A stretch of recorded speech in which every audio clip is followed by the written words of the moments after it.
संगीत। दंगल टीवी का most popular TV serial मन अति सुंदर अब एक जबरदस्त मोड़ लेने वाला है, जहां एक तरफ राधा को बहुत जल्द यह सच्चाई पता चलने वाली है कि दादी कितने बड़े षड्यंत्र रच रही है, वहीं उससे पहले आने वाले ट्रैक में दादी राधा को परेशान करने का एक नया तरीका ढूंढ लेती है। इस दौरान राधा एक बार फिर निहारिका को चैलेंज करती हुई और उससे बदतमीजी करती नजर आती है। दादी यह सब देख लेती है और राधा को सजा देने के लिए एक ऐसी मैट मंगवाती है जिसमें नुकीले कांटे लगे होते हैं। दादी राधा को उस कांटों वाली मैट पर चलने का आदेश देती है और धमकी देती है कि अगर उसने ऐसा नहीं किया तो उसे घर से निकाल दिया जाएगा। राधा के पास कोई और रास्ता नहीं होता, इसलिए वह उस मैट पर चलने का फैसला कर लेती है। घर का कोई भी सदस्य इस अमानवीय कृत्य को रोक नहीं पाता। जैसे ही राधा चलना शुरू करती है, दर्द से उसकी चीख निकल जाती है। उसी चीख की आवाज सुनकर प्रथम वहां पहुंच जाता है।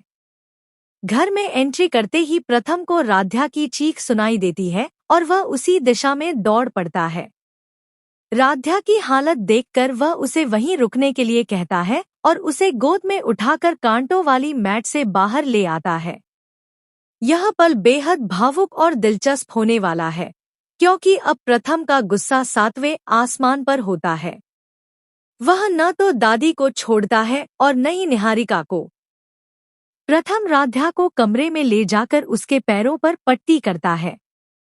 इस दौरान दोनों के बीच एक बेहद रोमांटिक केमिस्ट्री देखने को मिलती है। वहीं दूसरी ओर प्रथम दादी के सामने साफ शब्दों में कहता है कि राधा उसकी पत्नी है, कोई नौकरानी नहीं। लेकिन दादी एक बार फिर अपनी तबीयत खराब होने का नाटक करती नजर आती है। आने वाले ट्रैक में प्रथम की मां रजनी जी राधा को समझाती हुई दिखेंगी कि उसे इतनी प्रताड़ना सहने की जरूरत नहीं है। अगर किसी बात से उसे ठेस पहुंचे तो वह उसी वक्त जवाब दे सकती है। आगे की जिम्मेदारी रजनी संभाल लेंगी। हालांकि राधा स्वभाव से बहुत सीधी है, इसलिए ज्यादा जवाब नहीं देती, लेकिन अब वह निहारिका को सबक सिखाना अच्छी तरह जान चुकी है। जल्द ही राधा निहारिका की ऐसी हालत कर देगी कि वह घुटनों पर आ जाएगी। मित्तल हवेली में दादी निहारिका की मीठी बातों में आकर राधा को बेगुनाह होते हुए भी सजा सुना देती है और उसे आंगन में बिछे नुकीले कांटों पर चलने का हुक्म देती है।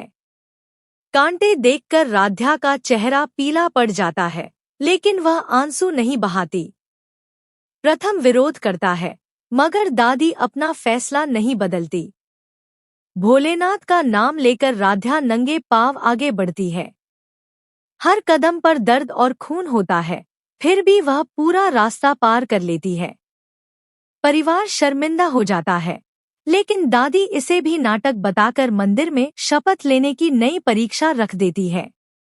मंदिर जाने से पहले निहारिका एक और साजिश रचती है और राधा की अलमारी में पैसे रखवा देती है।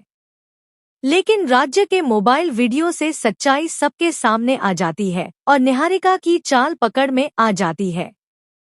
दादी को अपनी गलती का एहसास होता है और वह निहारिका को घर के फैसलों से दूर कर देती है। वहीं राधा पहली बार बिना डर के मजबूती से खड़ी नजर आती है। हालांकि दादी और निहारिका दोनों के मन में नई चाल की चिंगारी अब भी जल रही होती है।